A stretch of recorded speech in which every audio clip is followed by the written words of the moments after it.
guys, welcome back to my channel. This is Manisha Pari back again with a new video. So this video is all about the mistakes you all should avoid because only 1 month is left for CLAT examination. CLAT 2026 guys is on the way. Don't worry, this is all going to get very nice क्योंकि काफ़ी easy हो जाएगा. Don't worry, after this video you will be relaxed कि ठीक है ये चीज़ें पता होनी चाहिए जो पता चल गई है.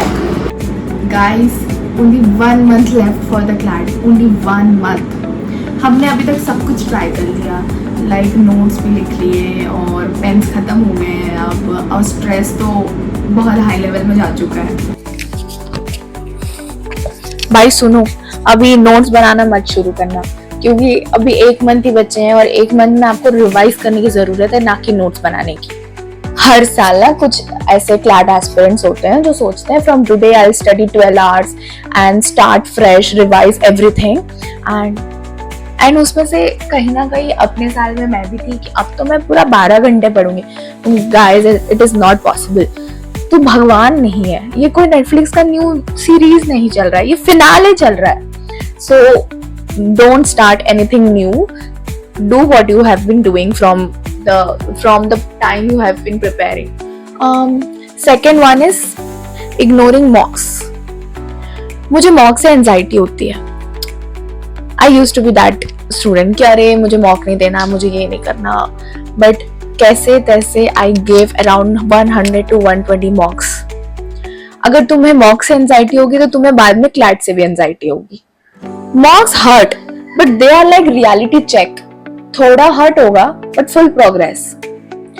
अभी हर रोज एक मॉक दो एंड विद प्रॉपर एनालिसिस. अगर एनालिसिस नहीं करोगे तो उसका 0 बाटा सन्नाटा रिजल्ट मिलेगा क्योंकि without proper analysis there is nothing about giving mocks. क्योंकि आप सिर्फ मॉक दे रहे हो तो कुछ रिजल्ट आपको नहीं मिलने वाला है.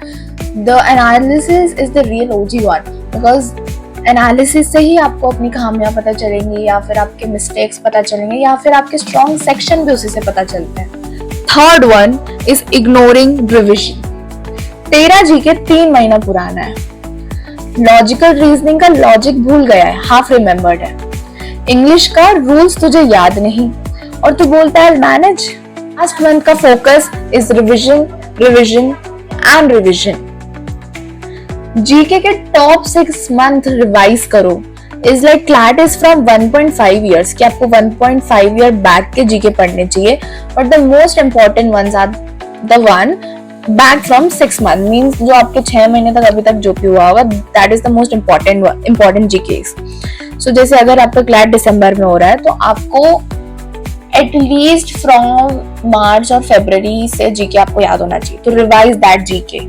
लीगल रीजनिंग पैटर्न्स रिवाइज करो, उसके क्वेश्चंस, उसके principles which you have written in your notes, revise that. And English के भी कुछ ग्रामर के रूल्स होते हैं या फिर कॉम्प्रिहेंशन जो भी आपके ट्रिक्स हैं, रिवाइज दैट टू. तुम्हारा टारगेट अभी नया सीखना नहीं है, जो सीखा है उसे याद रखना है. Is comparing their scores and marks with the other students और विद देयर कलीग्स और विद देयर क्लासमेट्स, बैचमेट्स और coaching mates. This is the worst thing a CLAT aspirant can ever do. इससे आपके कॉन्फिडेंट बहुत down चला जाएगा, like पता भी नहीं चलेगा आपको.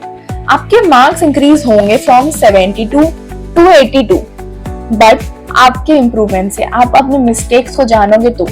जस्ट बाय कंपेयरिंग कि मेरे फ्रेंड के 115 आए और मेरा है 72, नथिंग इज गोना हैपन क्योंकि उससे आपके क्या इम्प्रूवमेंट हो रहे हैं. आपको अपनी मिस्टेक्स जानिए. So stop comparing yourself with other students. Comparison से सिर्फ डिप्रेशन मिलता है, इम्प्रूवमेंट से selection. Fifth one is ignoring your mental and physical health. बाद में सो लूंगा, मैं बाद में अच्छे से खाना अपना डाइटरी मैनेज कर लूंगा. This is very wrong practice क्योंकि ये कोई शादी नहीं है जहाँ पे तुम 3 दिन जग के रेडी हो जाओगे. ये मैराथन है. तुम कब तक ऐसा प्रैक्टिस तुम कब तक ऐसा रूटीन प्रैक्टिस करते रहोगे. Sleep 6 to 7 hours minimum. Brain rest करेगा तभी लॉजिक चलेगा.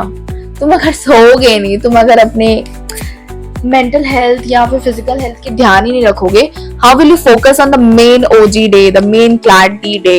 So the sixth mistake is stressing on one section, that is GK section.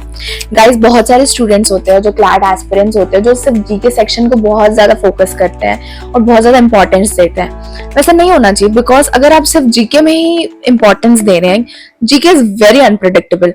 Only subjects like English और लीगल रीजनिंग और logical reasoning can save you. अगर GK बहुत unpredictable आ गया या फिर ऐसे क्वेश्चंस आ गए जो आपको नहीं आते हैं, आप किस में स्कोर करेंगे अगर आप सिर्फ जीके में ही प्रेप करके गए, किसी और सेक्शंस में प्रेप ही नहीं किए. So balancing all the sections is the key. So the seventh one is last minute panic buying. It means कि आपको लास्ट मोमेंट में पता चला ये भी मॉक मिल रहा है, ये भी इस कोचिंग का मॉक अच्छा है. This is not the time to add new materials, it is the time to master what you already have. CLAT aspirants, you have 30 days to work upon, like जितनी आप एड़ी चोटी की मेहनत कर सकते हो, do that, and every day matters.